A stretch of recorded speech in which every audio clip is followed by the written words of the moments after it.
अस्सलाम वालेकुम। उम्मीद है कि आप सब ठीक होंगे और खैरियत से होंगे। बिस्मिल्लाहिर्रहमानिर्रहीम। आज हम बनाएंगे कच्चे आम का मुरब्बा। कच्चे आम का मुरब्बा बनाने के लिए हमने 2 अदद कच्चे आम लिए थे, जिन्हें मैंने पहले अच्छे से धो लिया था। मिट्टी वगैरह जो भी होती है इसके ऊपर लगी हुई जो भी जम्स होते हैं वो सब हट जाते हैं धोने से, तो आप ज़रूर धोइएगा। धोने के बाद हम इसे कटर की हेल्प से या छुरी की हेल्प से, जो आपको ईजी लगे उससे हम इसको छील लेंगे अच्छे से। ये देखिए इस तरह से इसका छिलका उतर रहा था। कटर से दिया था कि इसका छिलका सही उतर रहा था और जल्दी उतर रहा था। और ये देखिए आम भी ज़ाया नहीं हो रहा था, बिल्कुल पतला सा छिलका उतर रहा था इसका। इस तरह से आप आम छीलें। छीलने के बाद हम इसे काटेंगे, इसकी गुठली अलग कर देंगे और इसका सारा जो कच्चा आम है वो हम अलग कर लेंगे। इस तरह से हम इसे काटेंगे और जो आम है हम वह निकाल लेंगे इसमें से।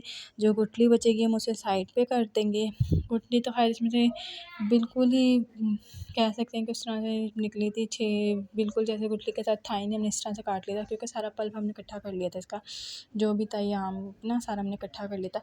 इस तरह से मैंने आम को काट लिया था, फिर मैंने इन्हें क्यूब्स में काट लिया था। आप चाहें तो जिस तरह मर्ज़ी की शेप में काट लें। मुझे ये वाली शेप अच्छी लग रही थी, थोड़ी बेहतर लग रही थी, तो मैंने इसको इस शेप में काट लिया था।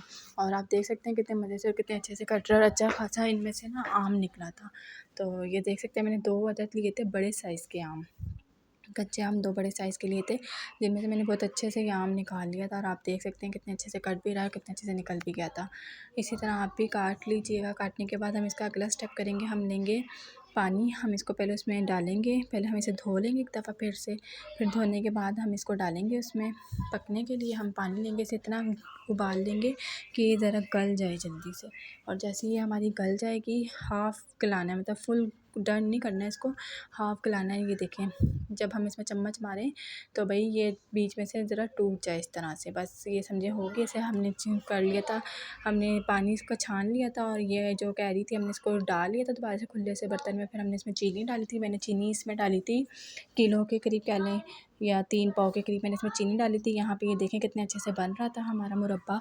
और मैंने इसमें नींबू के कुछ कतरे ऐड किए थे, कुछ रस ऐड किया था इसमें, ताकि चीनी के क्रिस्टल्स ना बने। और हमने इसमें दालचीनी ऐड की थी, दालचीनी की एक स्टिक ऐड की थी।